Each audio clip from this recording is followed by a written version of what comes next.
Today, the Global Sumud Flotilla is under extreme duress.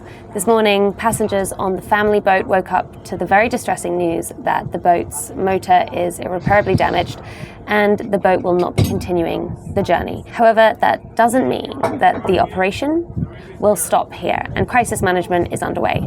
But this also comes within a 48-hour window when organisers were led to believe that an attack on the fleet was imminent.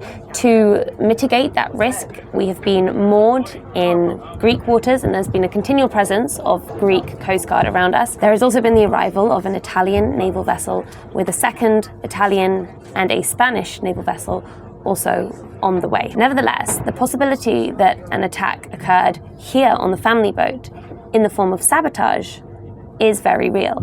And so today, investigation is underway. These mechanical faults have been a pattern for the flotilla, and so the possibility of serial sabotage is being investigated. The alternative is simply that this boat has been put to tasks that it was never designed for. This is, after all, not a governmental organisation. This is a voluntary civilian operation that's been funded by grassroots donations and is depending on volunteer mechanics. So there is investigation happening today, and there is also preparation.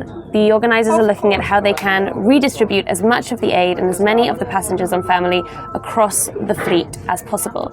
They also see here a chance for protection. Can they reallocate high-profile figures, media personnel, to give as much of the fleet as much visibility as possible after Tuesday night's attacks, which targeted sailing vessels?